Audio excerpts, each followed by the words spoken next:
Boa tarde, bem-vindos à segunda parte da conferência do Clube das Mulheres Escritoras. Temos uma programação muito intensa para esta tarde, por isso, sem mais demoras, passo a palavra à Rita Canasmente. Boa tarde a todas as pessoas presentes. O meu nome é Rita Canas Mendes e vou moderar esta conversa entre Gisela Casimir, escritora e artista visual, entre muitas outras coisas, Catarina Carvalho, jornalista, diretora do jornal A Mensagem, que tem feito muita diferença no nosso panorama, e Marta Vidal, jornalista de causas, cujo trabalho tem sido difundido e aplaudido internacionalmente. Antes de lançar aqui a primeira pergunta, gostava só de referir que a Marta, mostrando como de facto é uma jornalista de causas, hoje veio vestida com a camisola dos seus ideais e, se repararem bem, à frente e atrás tem escritos os nomes de todos os jornalistas que foram assassinados nos últimos meses. Pelo Estado de Israel, pela violência perpetrada contra a Palestina, e estes são apenas os nomes que enchem a camisola à frente e atrás, são apenas os nomes das pessoas que foram identificadas. Ainda há mais que estão por identificar. O tema do nosso painel, a palavra escrita e a visibilidade do invisível, é muito rico e dá pano para mangas.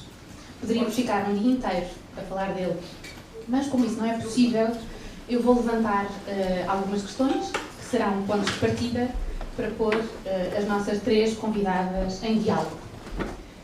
O primeiro tema que vou levantar é este.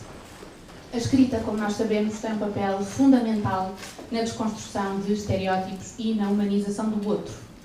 Mas, como também sabemos, pode ser usada para perpetuar injustiças e reforçar violências, como no caso da propaganda e noutras instâncias. Então eu pergunto a cada uma de vocês, vamos se calhar aqui pela ordem, porque estamos sentadas, uma ordem arbitrária. Não, depois vocês ficam em diálogo e não... Mas pergunto, quando é que perceberam que a vossa escrita e o vosso trabalho podia ser um ato político? Olá, bom dia a todos, obrigada por este convite. É muito raro eu estar deste lado, normalmente estou ali como moderadora, é muito melhor estar deste lado, não tenho que preparar perguntas e etc. Mas tenho que responder-lhes. E, portanto,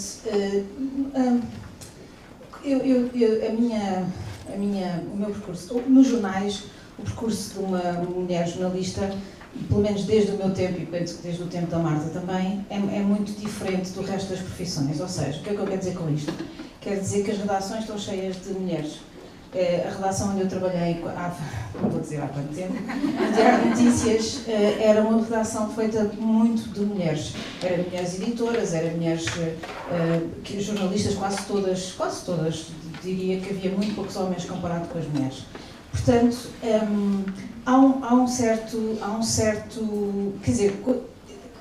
feminismo tardio na minha pessoa. Eu nasci numa família de igualdade, o meu avô sempre me tratou como igual e ele era jornalista, eu quis ser jornalista, nunca pensei sequer que poderia haver discriminação nessa área e depois começo a perceber isso mais tarde, ou seja, não no início da minha profissão, embora eu já devesse ter pensado, mas era um bocadinho ingênuo, que se todos os diretores eram homens naquela altura, já tinha havido uma mulher jornalista, uma mulher diretora no DN, mas naquela altura eram todos homens e portanto isso devia-me ter chamado a atenção.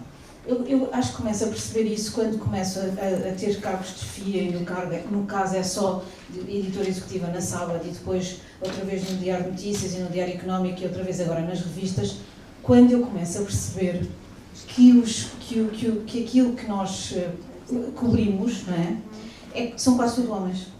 Ou seja, que é mais difícil arranjar vozes femininas, que é preciso fazer um esforço suplementar, porque as vozes masculinas é que são tipo o status quo na sociedade, e quando isso torna uma questão importante, sobretudo quando se está a fazer poder, e era o que eu fazia no Diário Económico. No Diário Económico a questão era bastante preponderante, ou seja, era muito mais difícil encontrar mulheres que esfiassem coisas e que aceitassem falar, aceitassem participar em entrevistas, aceitassem participar em todas as coisas. E é nessa altura que eu percebo que há de facto aqui um poder em quem decide, chama-se agenda setting, isso também se chama editorial, não é? O poder editorial, que é o de escolha, e que é a escolha que nós podemos fazer. E depois, pronto, se calhar vamos falar depois do resto mais tarde, mas é esta a função, portanto, é quando eu começo a perceber que é muito difícil e que a escrita, nós estamos aqui a falar de escrita, eu estou aqui um bocadinho deslocada porque eu não sou escritora, mas há uma parte do jornalismo que não é escrita, há uma parte do jornalismo que é visual, e nessa parte ainda é mais complexo, porque ainda é mais redutor e ainda é mais exigente, ou seja, ainda é preciso mais exigência para manter uma cobertura igualitária quando se está num cargo de chefia e quando se está, sobretudo, a fazer uma seleção de temas. Quantas mulheres é que aparecem na capa, sei lá, do Público, ou do Expresso, ou do Diário Económico, ou que não é Diário Económico agora, é Jornal Económico? Muito poucas. E é nessa altura que eu começo a perceber que é de facto preciso ter um cuidado e que os meus preconceitos com algum feminismo eram infundados, porque é preciso fazer qualquer coisa. Sim, temos que processar um bocadinho a todas as pessoas presentes e muito obrigada pelo convite. Bom, eu refleti um bocadinho, não é, sobre as coisas que tu ias falar hoje, mas realmente podemos ficar o dia inteiro a falar sobre isso. Eu acho que antes de perceber a minha escrita dessa forma, porque acho que a minha politização também veio tarde, embora o meu pai, nós somos da Guiné, a minha família, e o meu pai há muitos anos, há 23 anos, criou um projeto online, sozinho, que depois foram juntando várias pessoas, e aquilo chamava-se Contribute, o meu pai chama-se Fernando Casimiro, e ele dedicava-se a escrever e a pensar a política da Guiné-Bissau na perspectiva de uma pessoa que ama muito o seu país e que foi assistindo à destruição dele também por vários motivos políticos, não é? E então é muito esse exemplo de pensar criticamente, de denunciar, de receber ameaças de morte e ter que ter polícia lá em casa por esses motivos, não é? Porque ele criticava muito um ex-presidente, o Nino Vieira. Então, acho que isso foi um grande exemplo, não é? Mas em relação a mim, eu acho que também por isso tinha uma certa aversão, porque vi as consequências, não é? Quando nós vemos as consequências disso no seio familiar e não só, porque é uma coisa que nós vemos, e eu numa certa altura da minha vida quis ser jornalista também, e então era obcecada por notícias mesmo, por ver notícias, ler notícias, etc. Mas depois comecei a perceber, ok, isto realmente... Também havia aquele medo, não é? O medo tem muito poder. Em relação a mim, propriamente dito, eu diria que apercebi-me disso em 2020, exatamente, fez agora estes 5 anos deste acontecimento, fez anteontem, em que fiz uma exposição e esperei uns cartazes com um poema sobre a violência policial e racismo na cidade de Lisboa e pronto, e a pessoa que estava a colar os cartazes foi levado para a esquadra e houve todo um processo de censura, não é? Também da liberdade de expressão e criativa, para além de ter 2 pessoas, a coladora de cartazes e a curadora da exposição constituídas arguidas num processo que depois foi arquivado passado 1 ano, e eu também só fui ouvida ao fim do ano, à altura do poema em causa. Então aí sim, essa exposição inaugurou 7 de março de 2020, mesmo antes do confinamento. Essa circunstância aconteceu na madrugada de 6 para 7, e no dia 8, na verdade, houve muitas pessoas que ficaram a saber da situação e que foram para a marcha com esse poema. E pessoas amigas, feministas e tudo mais, não só de Lisboa, mas também do Norte, isso foi algo que me mexeu muito comigo, mas também o facto de antes dessa situação, porque na verdade só depois, mais tarde, é que se falou do caso publicamente e nos meios de comunicação, mas já antes disso, quando o poema que estava no meu primeiro livro, quando eu partilhava, às vezes houve situações que aconteceram que as pessoas usavam aquele poema para exprimir algo em relação a isso, porque na verdade continua a acontecer, não é? O meu objetivo é sempre poder deixar de falar disto um dia, não é? E não só haver mais e mais e mais circunstâncias que acrescem a essa veracidade, não é?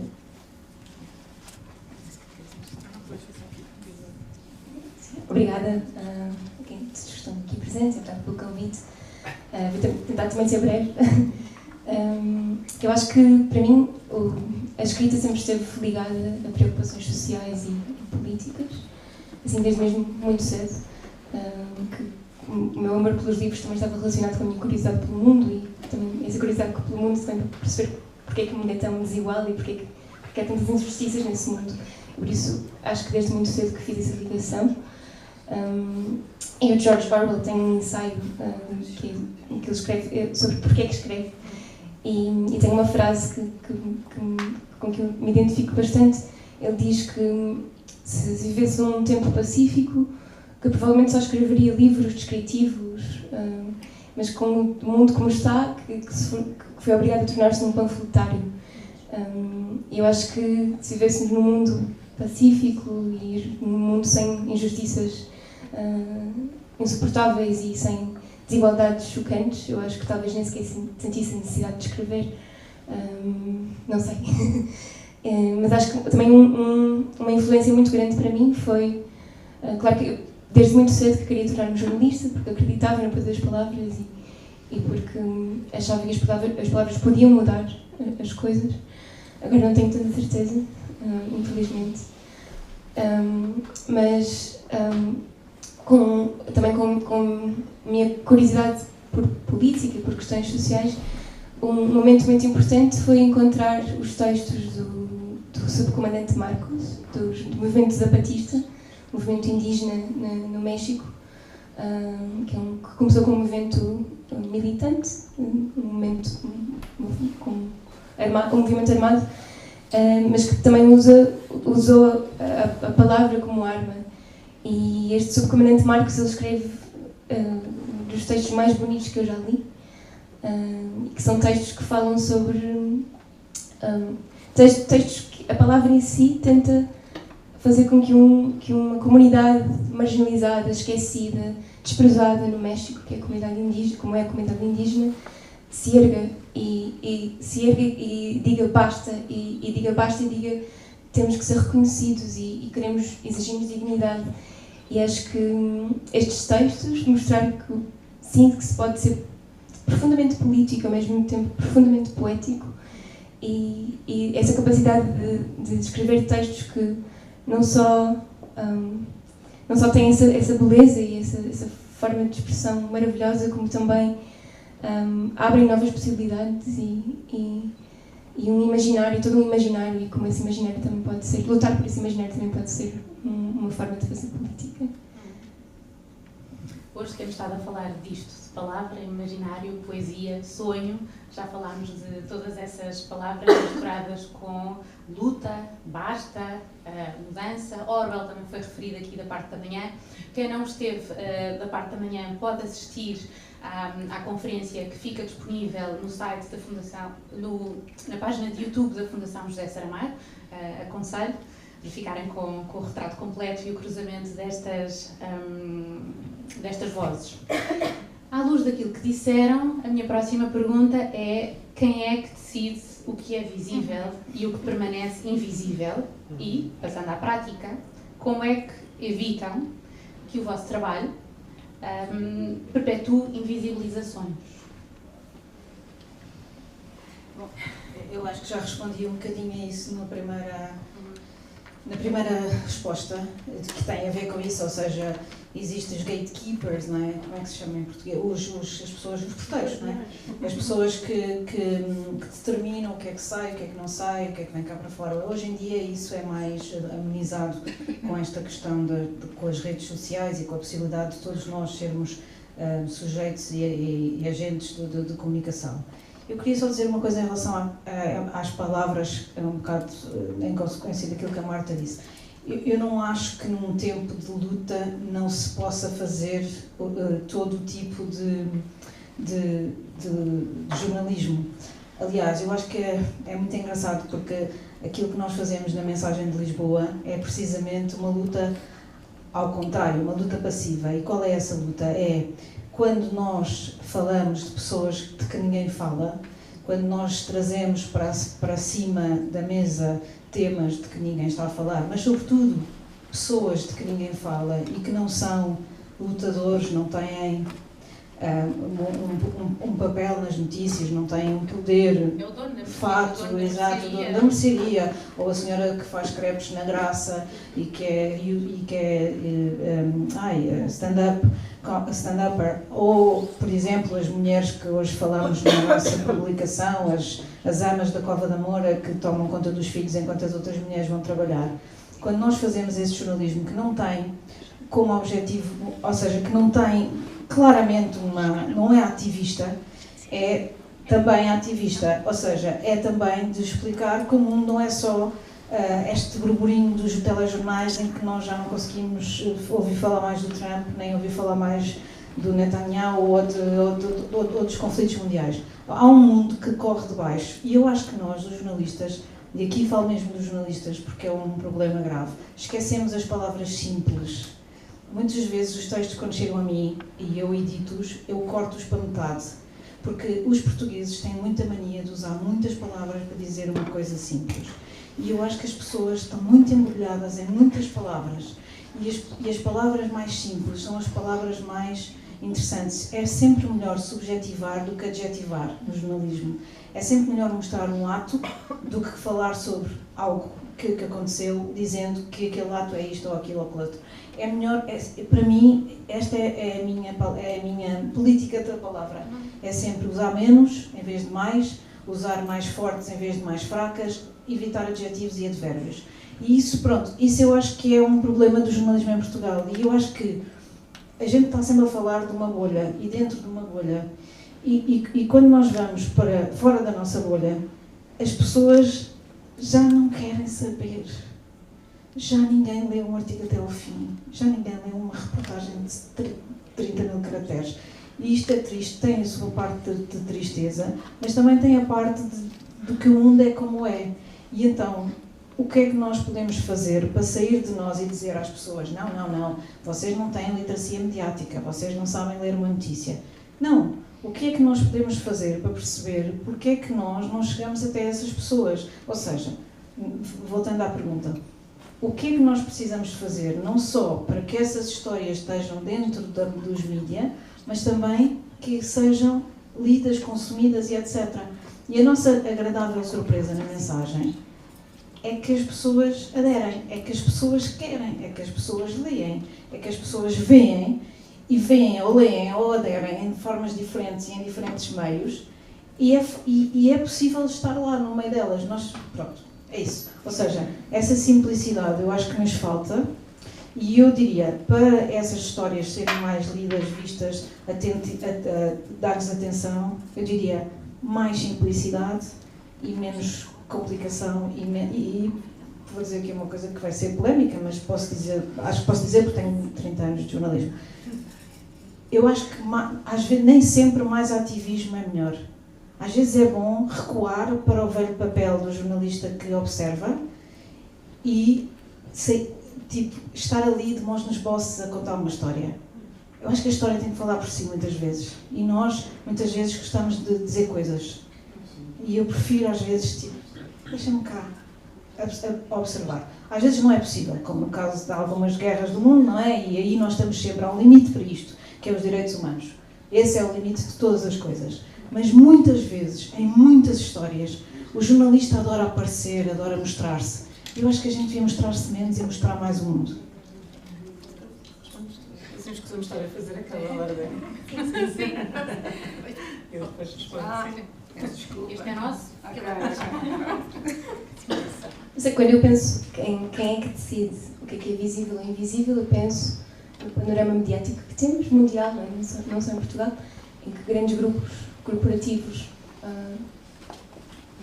que os mídias são controlados por grandes grupos corporativos, em que as redes sociais são propriedade de bilionários, com agendas políticas sinistras, E penso que quem decide que é visível ou invisível é quem tem poder.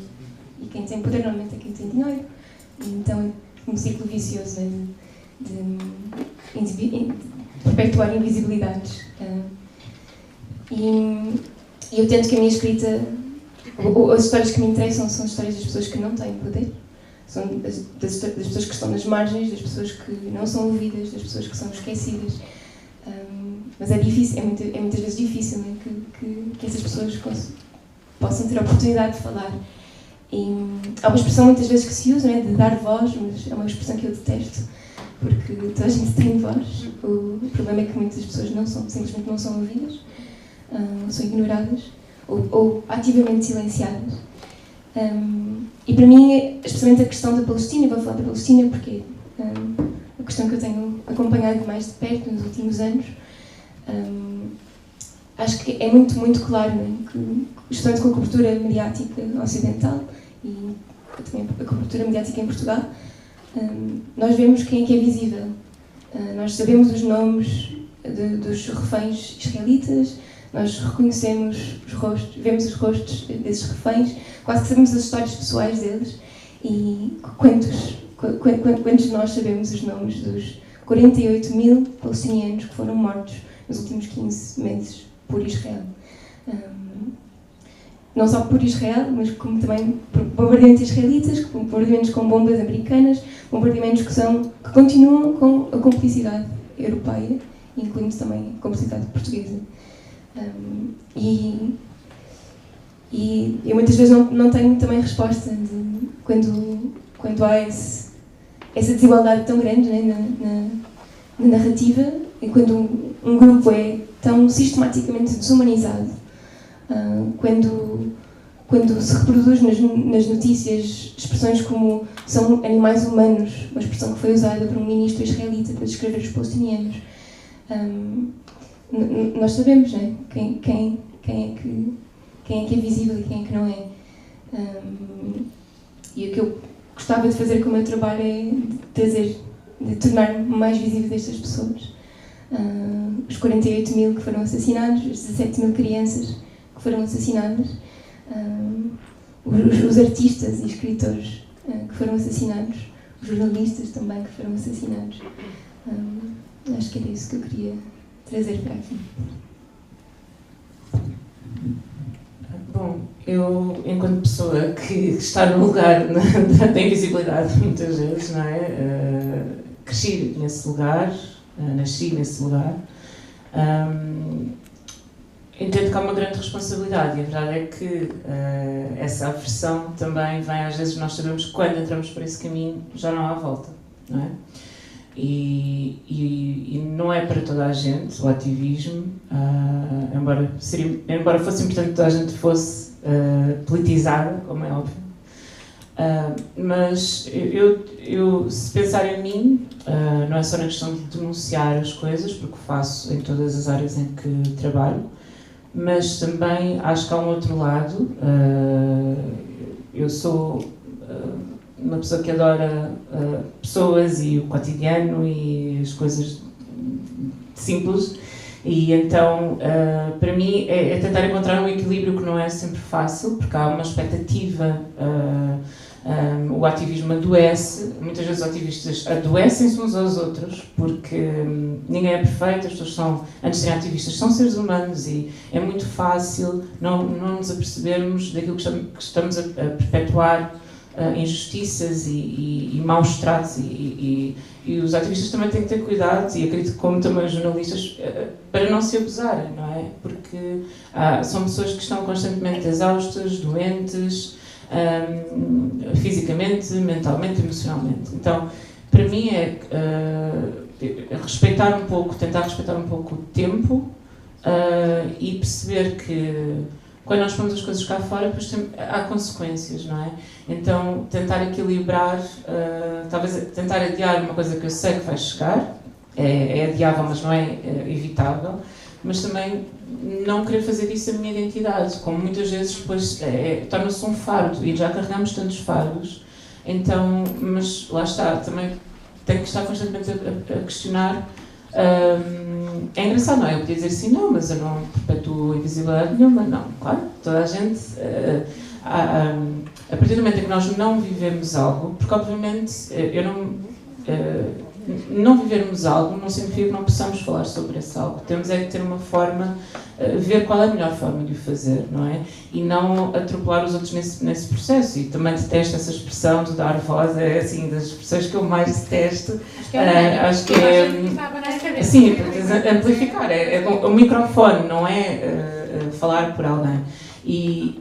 Mas também é um caminho que se vai fazendo. E, na verdade, eu trabalho em teatro e trabalho em várias áreas, felizmente, e fui-me apercebendo de várias coisas, mas às vezes é preciso nós termos, às vezes, um caso, ou ser algo que nos afeta, ou algo que afeta alguém próximo a nós, para nós começarmos a ter uma outra consciência. Então, para mim, também não é só... Por exemplo, eu penso, eu vou à marcha daqui a bocado, mas, quer dizer, nos 50 anos do 25 de Abril...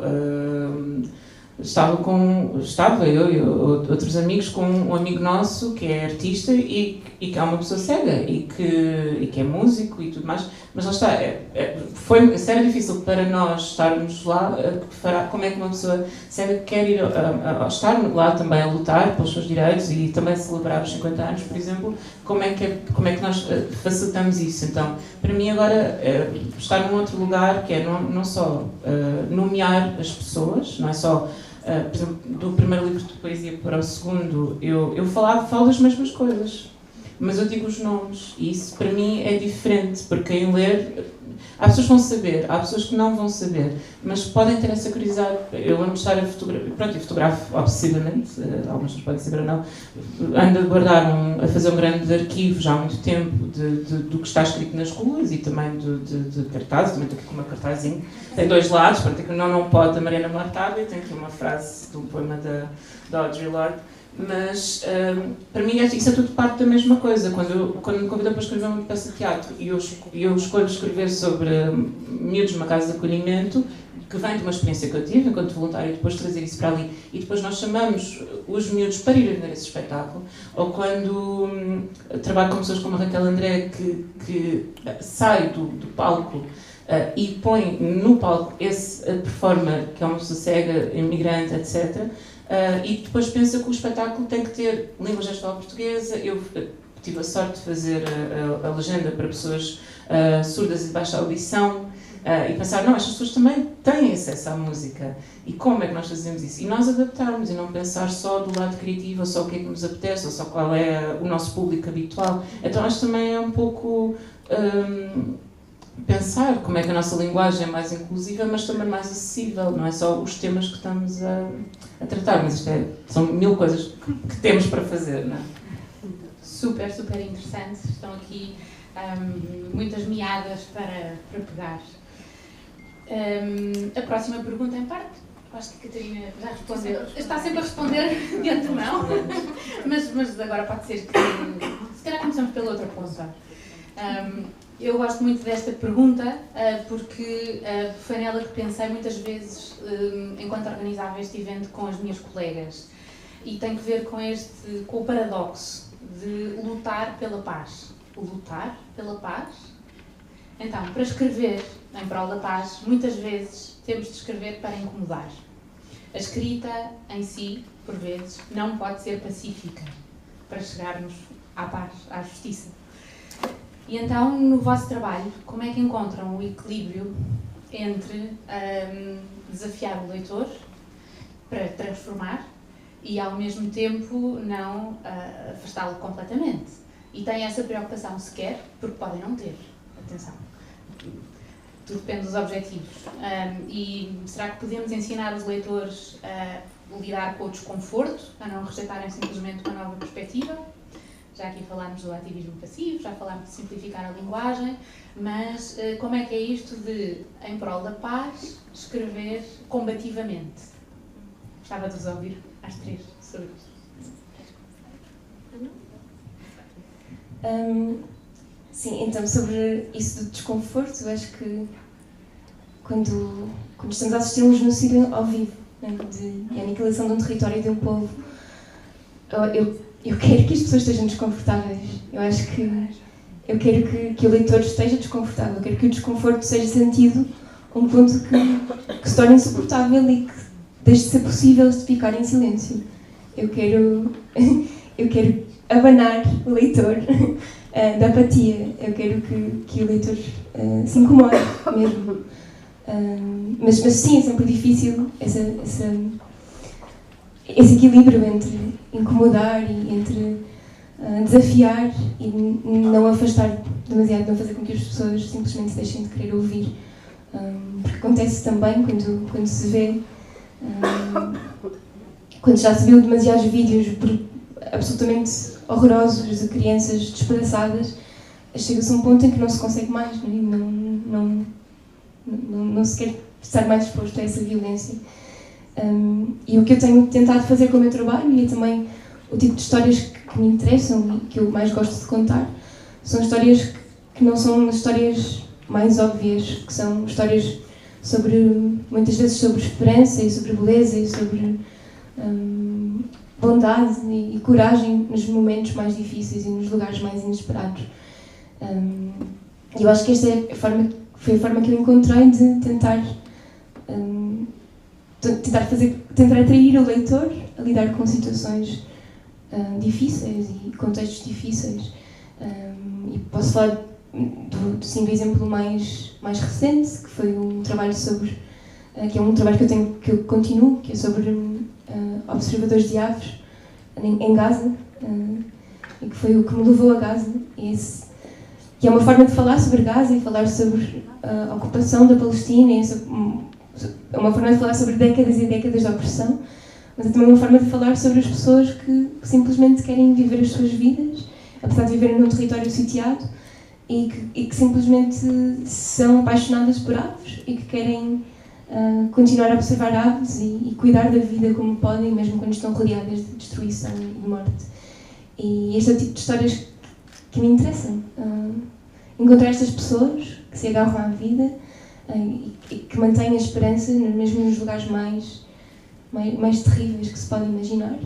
E acho que é isso são estas histórias que eu gosto de contar. É um pouco a estratégia que eu encontrei para falar de temas difíceis, mas de uma forma diferente, uma forma que tente cativar o leitor. Bom, nós também somos leitoras, não é? E foi aí que tudo começou, de alguma forma, como já que foi referido também. Eu penso nisso, mas acho que penso mais no ódio que há.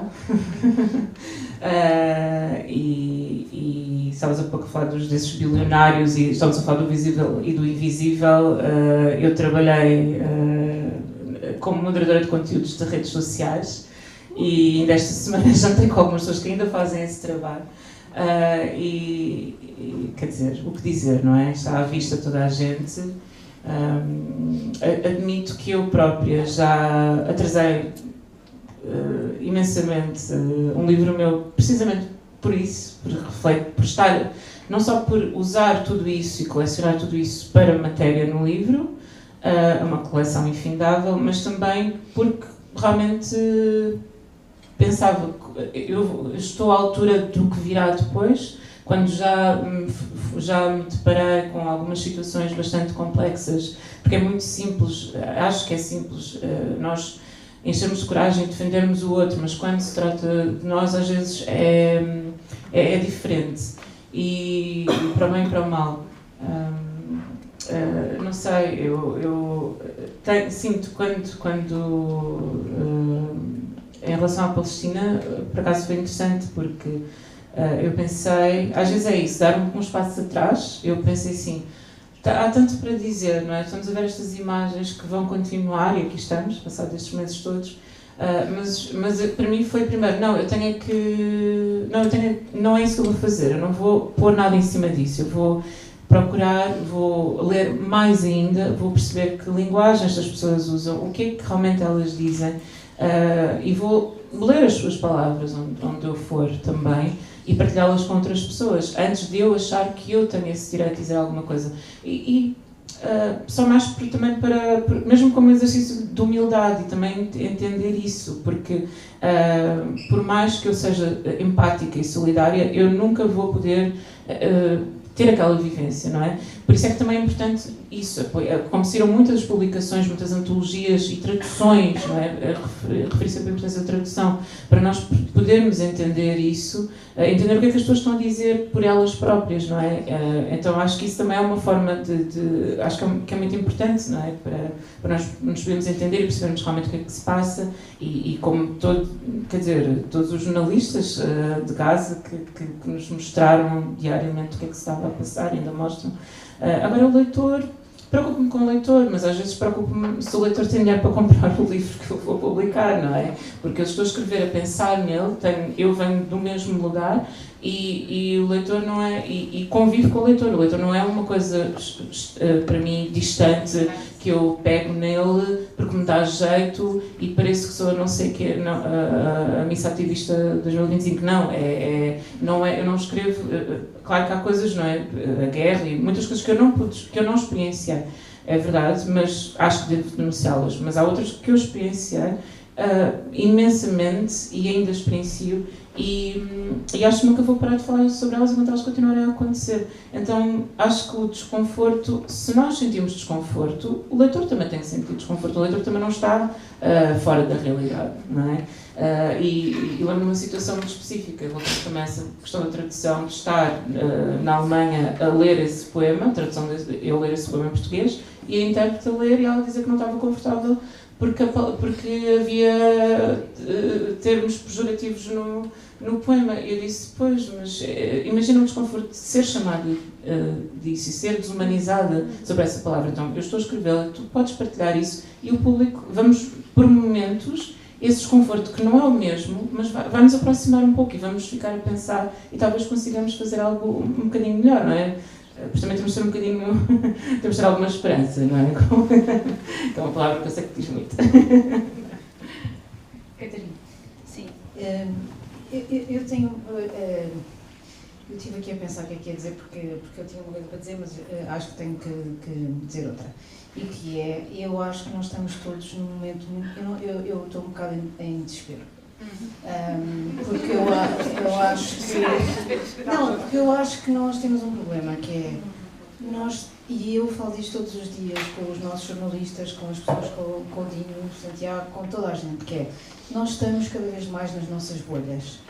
E o que é que está a acontecer? Está a acontecer uma coisa que tu falaste aí, que é... As pessoas já nem sequer ouvem, porque basta o emissor ser alguém que está do outro lado para eu não ouvir. Então, o que é que nós estamos todos? Estamos a pregar aos peixes, aos nossos. Ou seja, estamos a pregar aos convertidos, estamos numa missa onde só falamos para quem lá vai e não para quem não vai lá, que é quem mais precisa. Então, um dos grandes medalhas de ouro da mensagem, por exemplo, foi que quando nós começámos, houve uma pessoa que disse no Twitter que nós éramos a mensagem do Undina e agora... há uma pessoa que diz no Twitter que nós somos a mensagem do Moedas. Então, eu gosto disto porque, quer dizer, significa que nós não somos a mensagem de ninguém. E, portanto, mas eu tenho um problema, que é como é que nós, de facto, chegamos às pessoas do outro lado?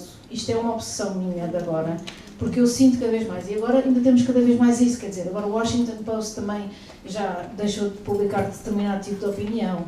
No New York Times existe uma certa desorganização na opinião e, portanto, eu como jornalista vivo sempre neste mundo, eu não sou, lá está, se eu escrevesse livros era diferente, mas eu como jornalista vivo sempre nesta dualidade que é como ser objetiva, será que isso é possível?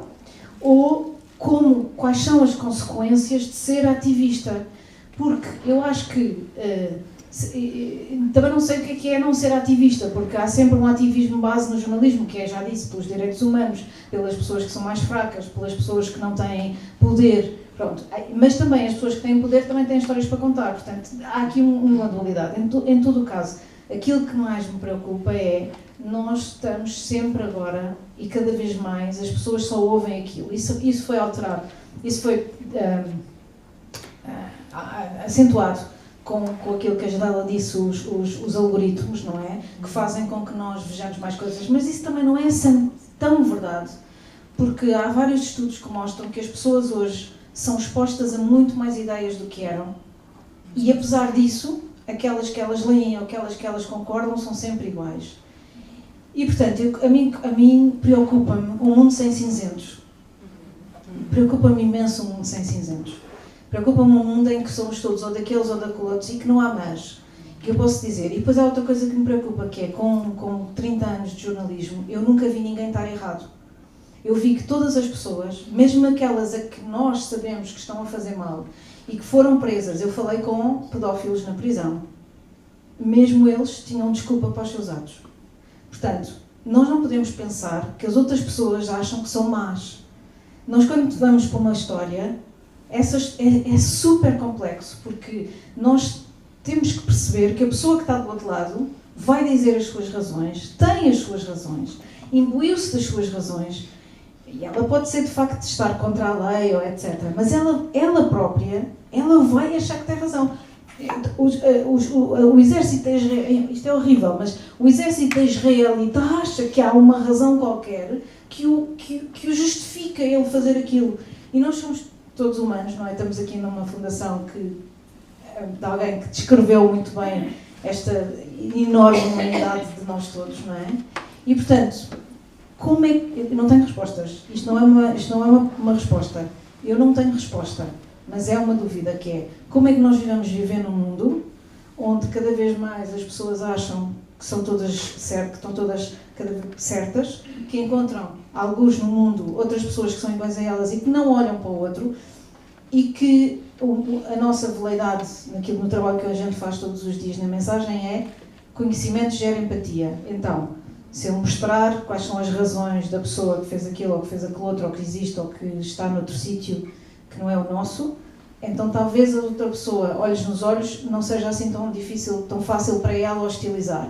Mas tenho dúvidas que isso esteja a acontecer. Eu acho que nós estamos a caminhar para um mundo de polarização. Acho que é muito difícil. É difícil, por exemplo, quando nós ouvimos a justificação das coisas do Trump que ele tem feito nos últimos dias. Ele está a dar a sua justificação. Ele não acha que é um ogro, não é? Como nós achamos que ele é. Mas então, como é que nós chegamos ao lado de lá? Como é que vamos fazer esse caminho? Como é que vamos chegar à paz? Porque eu acho que não há paz sem essa parte. Então, eu acho que está cada vez mais longe, sinceramente. E isso é uma coisa que me angustia todos os dias, cada vez mais. E também me angustia os dois lados. Ou seja, angustia-me que haja cada vez mais polarização e angustia-me que haja cada vez mais gente a viver dessa polarização, a usar isso como seu fundo de comércio e a não procurar o outro apenas porque quer continuar a ser o que é. E, portanto, eu acho que isto é algo e sobretudo no jornalismo, preocupa-me muito que os valores de uma certa transversalidade que existia, deixou de haver. E isso deixou de ser um negócio. Antigamente era um negócio ser rigoroso e não ser ativista. E agora passou a ser um negócio ser ativista. Então isso preocupa-me, porque os jornais estão a viver desse fundo de comércio que é o estar de um lado, não é? E, portanto, isso é bastante preocupante e isto é uma reflexão profunda e muito disturbing, como é que se diz? Muito perturbadora. Ufa, pano para mangas, como eu dizia. A Catarina tem um dinco, adivinha de certeza, porque já tocou aqui numa série de coisas que eu queria trazer. Tem que ver com a imparcialidade e com o facto de estarmos todos em bolhas, mesmo que sejam bolhas muito informadas, mas são sempre bolhas, e o perigo de muitas vezes estarmos a pregar a quem já está convertido. Essa era mais uma das perguntas que eu aqui tinha, e se calhar vou passar para outra, para não cairmos em repetições, e gostava só de destacar uma coisa que tu disseste que tem que ver com a nuance. E é uma coisa que o jornalismo procura e tem isso em comum com a literatura. O jornalismo pode não ser esse o seu objetivo, mas na literatura há quase sempre subjacente. Eu tenho a sensação que a literatura pode ser não gosto de usar a palavra máquina, mas pronto, uma máquina de empatia. E isso permite fazer a tal ponte de que estamos todos à procura. E falando em literatura, falamos em leitores, que a Gisela também já tinha trazido para aqui, e a Marta também falou dos leitores. E então a minha próxima pergunta é para as três, cada uma responderá à sua forma, naturalmente. Como é que lidam com a recepção do vosso trabalho? Especialmente quando expõem vivências e violências que muitos preferem ignorar. Porque escrevemos, e quando escrevemos, isso pressupõe um público, e a Gisela falava em a exposição ser irreversível. E a partir do momento em que pomos ideias cá fora, ou estamos a contar uma história, vamos ter uma reação. E gostava que falasse um bocadinho da vossa experiência sobre essas reações. Queres começar tu, Gisela? Acho que ainda não inauguraste.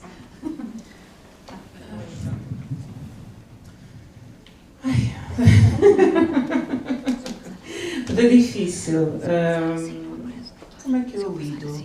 Continuando a escrever. Continuando a escrever.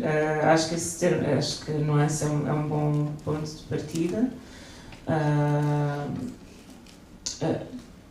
Eu acho que tento antever as coisas de alguma forma, tento perceber antes de começar um projeto, qualquer que seja, quais são as...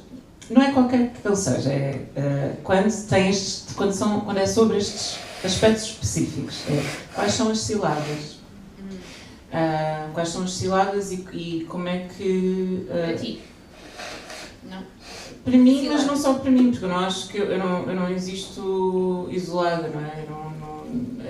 Portanto, as pessoas estão sempre a comparar tudo e todos, não é? Então, e eu próprio faço isso, quer não, inevitavelmente, mas à altura tenho que fechar um pouco os ouvidos a isso e fazer aquilo que eu acho, aquilo que eu acredito, aquilo que eu acho que é correto, sabendo que também tenho o direito, eu permitindo-me errar, não é? Que é uma coisa muito difícil na minha posição, quando finalmente se conquista algo. E tudo tem que ser excelente, não há lugar à experimentação, não há lugar à mediocridade, não há grande margem para o erro, porque depois ficamos a pensar da mesma. Eu sei que eu não represento todas as pessoas negras, como é óbvio, nem tenho essa ambição, mas há ali uma coisa, não é? Porque é tão ainda há tão pouca interseccionalidade realmente eficaz e não oca que acaba por... Aquilo que eu vou fazer pode ser usado ou não para medir se vamos continuar por ali ou não. E eu não quero continuar. Às vezes, quando tenho a oportunidade de fazer algo, porque a verdade é que ainda temos algumas primeiras vezes, o meu objetivo não é que eu continuar ali, é que possam outras pessoas continuar e que não tenham que demorar tanto tempo quanto eu demorei a chegar ali, ou a ir muito mais além do que eu cheguei. Mas acho que é isso, é continuar a fazer o trabalho melhor que se pode e que se sabe, sendo que aquilo que eu sei hoje não é aquilo que eu sabia há 5 anos, nem vai ser, espero, aquilo que eu saberei daqui a outros 5, se por cá estiver. Então, e acho também... perceber que, acho que felizmente tenho tido a oportunidade de estudar um pouco, pesquisar mais e conviver mais com pessoas que eu admiro muito e que militam de outra forma, não sei, e também vou aprendendo muito com elas. Para mim, sempre que estou em qualquer lugar, dos últimos anos, não é? Ver que a Palestina é sempre trazida constantemente, porque nós sabemos a desunião que há entre os movimentos, de cada grande movimento, entre os vários coletivos.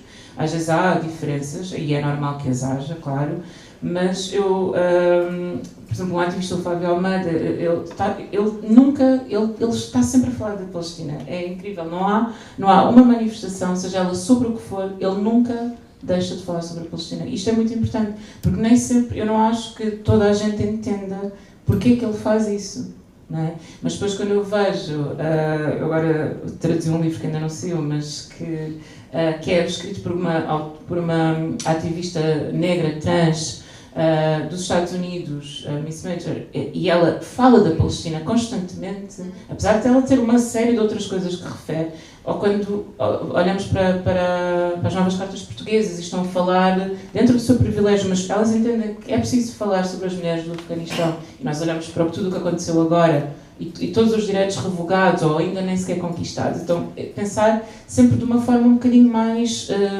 no tempo e no espaço. Isso ajuda-me a mim também a ver se eu estou a fazer as coisas de uma forma correta ou não. E depois quando vejo pessoas, como estava a dizer, como a Raquel André, que publicou o texto do espetáculo em braille, foi distribuído em bibliotecas em todo o país. E a pessoa poder estar num espetáculo, poder protagonizar um espetáculo, haver pessoas cegas na plateia, ou pessoas surdas, e lerem o texto do espetáculo, é algo incrível. Então, são as coisas que podem parecer mais simples, mas que não são nada simples. Para mim, eu tenho uma tia que é uma pessoa com deficiência, porque teve um AVC há alguns anos, há 15 anos, mas antes disso era uma pessoa que fazia sua vida absolutamente normal. Então, quando faço alguma coisa, agora eu penso em teatro, mas este teatro é acessível, de facto, para ela poder sair de casa e chegar até aqui. O que é preciso? É logística, não é? Então esse cuidado não é só pôr lá a pessoa no palco, não, nós temos que gerir, ou na plateia, temos que gerir toda uma série de cuidados. Então, e para mim, eu ponho isso tudo, dou a mesma importância a tudo isso. A mesma importância. Marta, como lidas com a recepção do teu trabalho? Especialmente com os temas que são. Eu estou fora das redes sociais. Yeah. Então, não, acho que também não leio os comentários que são publicados nos online. Então, pouco, muito. Mas o meu e-mail é público, qualquer pessoa que procure o meu nome encontra o meu e-mail e pode enviar-me e-mails. E então recebo bastantes e-mails de leitores e, surpreendentemente, a maioria desses e-mails são bastante positivos. É muito raro receber e-mails negativos ou com acusações. E isso deixa-me muito feliz. Deixa-me muito feliz que leitores me contactem pessoalmente. Muitas vezes é para me agradecer pelo artigo ou para me dizer que ficaram comovidos. E isso para mim é uma grande vitória. Faz que tudo vale a pena. E mesmo isso, é mesmo por isso que eu escrevo, né? Para poder tocar as pessoas e poder receber este tipo de reações de leitores que me contactam e que dizem obrigada. Então não tenho assim, não tenho outras estratégias, acho que está só para as redes sociais. Super interessante e é uma boa estratégia, mas nem toda a gente consegue fazer o mesmo, não é? Não, e até porque não é impensável, não é aquilo que a Gisela estava a dizer da premiação das pequenas coisas, não é? É muito interessante que a capacidade de aprendizagem seja a coisa mais importante que eu acho que nós temos que manter ao longo da vida para nos mantermos assim mais ou menos. E também essa parte de errarmos, vamos errar sempre. Nós temos um exemplo muito interessante e que na altura provocou grande celeuma dentro da mensagem, mas que eu acho que a gente aprendeu com isso, que foi, nós fizemos um trabalho sobre um calceteiro dos símbolos do Império em Belém. E nós fizemos o trabalho sobre esse calceteiro que era de Cabo Verde e que o Álvaro Filho, que é imigrante brasileiro em Portugal, em Lisboa, foi fazer o trabalho e o Álvaro ficou muito surpreendido, ou seja, não foi nada preparado, ele ficou muito surpreendido de haver um calceteiro para Cabo Verde, depois percebeu que havia vários, porque precisamente muitos dos que vieram para a Construção Civil depois acabaram por dedicar-se a ser calceteiros e fazem, e nós escrevemos o trabalho sobre ele, e o calceteiro tinha zero consciência política e não conhecia a polémica. E o Álvaro, que é um escritor, ao contrário de mim, tem essa verve literária e escreveu sobre aquele calceteiro como escreveria num livro. Ou seja, escreveu dizendo, com imensa poesia e empatia com o senhor e tal. E esse texto foi super criticado nas redes sociais, foi acusado de ser racista, foi acusado de dizer vocês são inacreditáveis, como é que vocês podem estar a usar uma pessoa desta forma. E na altura eu fiquei muito zangada e disse, epá, quer dizer, a gente vai lá, a gente faz isto com um espírito positivo do senhor que estava ali e o Álvaro escreveu sobre ele com imensa empatia e agora estas pessoas estão para aqui cheias de ódio a dizerem estas coisas. E depois eu pensei, pronto, é verdade que ele é uma pessoa sem consciência política, se calhar isso devia estar escrito no texto. Se calhar também é uma pessoa que trabalha para a Câmara Municipal, também devia estar escrito no texto. Se calhar devíamos ter tido atenção que ele de facto é uma pessoa que está, ou seja, ter tido esse recuo e ter pensado, portanto, há uma vigilância constante, mas essa vigilância é bom, aquilo que eu disse há bocado. Se nós não ouvirmos o outro lado, como é que nós vamos saber, como é que nós vamos construir isso que está ali escrito, que tem 3 letras? Não é possível. Nós temos que saber o que é que os outros pensam para perceber qual é o nosso caminho e o que é que nós vamos andar. Isto deve ser muito mais fácil de gerir até para um escritor, porque está num trabalho muito mais solitário. Mas, por exemplo, num jornal isto é impensável. Nós não podemos não saber o que é que as pessoas pensam e o que é que como é que interagem com aquilo que nós estamos a publicar. Portanto, eu acho que a aprendizagem das coisas pequenas é, como a Gisela disse, é super importante. Nós temos aprendido mais neste último ano, eu tenho aprendido mais nestes últimos 4 anos de mensagem, do que aprendi, talvez, no tempo que eu fui jornalista e que andava a calcorrear ruas e nos bairros de Lisboa e etc. Se calhar não. Mas eu aprendi imensas coisas com pessoas que não são propriamente, que não estavam ali para me ensinar. E eu aprendi com elas porque elas falaram connosco e porque nos... Portanto, a abertura e essa coisa do feedback é preciso saber lidar com ele, mas lá está, se nós não tivermos as costas largas e se não integrarmos as críticas e não percebermos o que é que nas críticas existe, que nós possamos andar para a frente e fazer diferente, como a Gisela dizia, eu acho que é quase impossível continuar a fazer jornalismo, então vamos todos para casa, não é? Porque o jornalismo é um verbo transitivo. Só existe se alguém o ler, se alguém o usar, se provocar uma reação, está ali a Sofia, que não me deixa mentir. O jornalismo é um verbo transitivo. Se não for feito para ninguém, então, ou só para quem nos quer bem, então não vale a pena. Não é? Isso, pronto, é difícil gerir isso. Às vezes dá-nos raiva. Mais uma vez, a antecipar. Não, é curioso. Eu agora já ia encerrar a sessão, mas é engraçado porque eu tinha aqui algumas questões que tocavam nisso que tu falaste da história do Calceteiro e que tem a ver com quais são os limites entre a criação de empatia e a exploração do outro e como é que damos visibilidade, mas sem o fazer de forma estereotipada. Enfim, estamos sempre ali, é preciso muita nuance, é preciso muita consciência, muita vigilância. Há muito trabalho para fazer. Eu ouvi tocar o microfone, Gisela, eu acho que ainda querias dizer qualquer coisa. Não, é assim, eu acho, por pior que seja a crítica, ninguém é mais crítico do que eu, sou muito autocrítica. E de facto, eu acho importante isso que a Marta disse, porque eu também recebo mensagens incríveis que me ajudam quando eu estou desesperada, porque eu também tenho esse desespero. Mas sim, acho que é bom também nomear essas coisas, darmos exemplos concretos das situações quando estamos nesses painéis, para o bem e para o mal, porque muitas vezes falamos assim tudo no éter, no abstrato, e parece que ninguém fez. O relógio já está. A tirania do relógio. É verdade. E então, sim, acho que lá está, aprender, reconhecer, porque a crítica pode vir de qualquer lado, pode vir daqueles que estão a lutar ao nosso lado e pode vir daqueles que há uma crítica sem qualquer pensamento de crítica e também é só movido por ódio e por vontade de...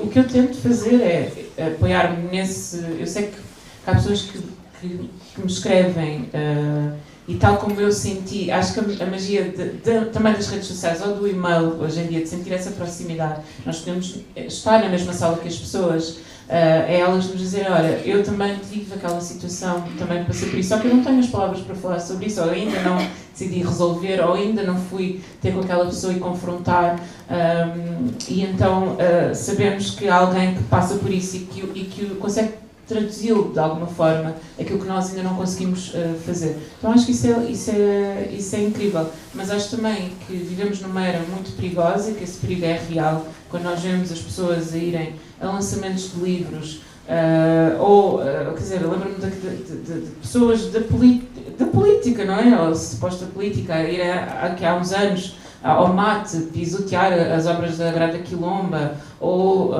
na apresentação do meu bairro, irem lá invadirem a apresentação. Então, as pessoas são perseguidas, as pessoas são assassinadas.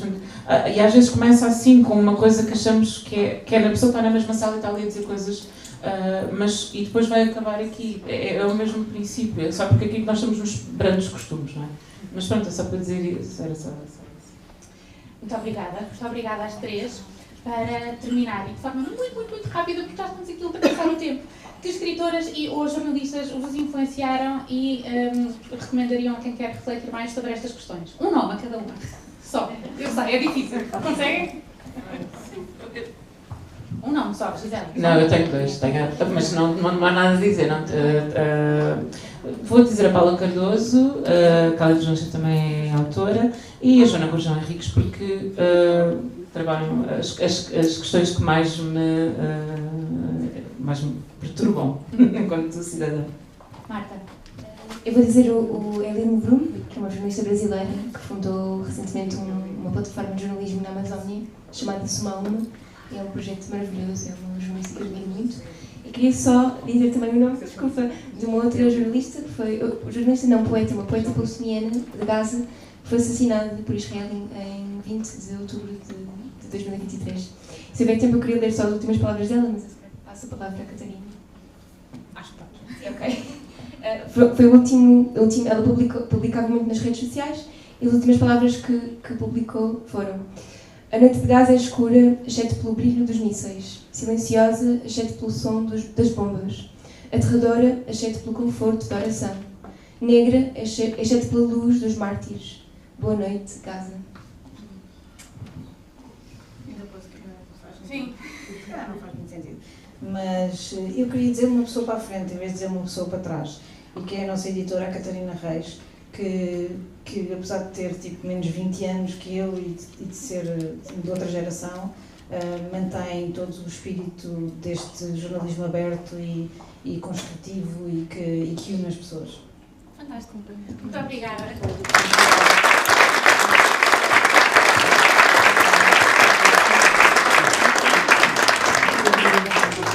E agora vamos sair rapidamente porque vai já começar o próximo painel.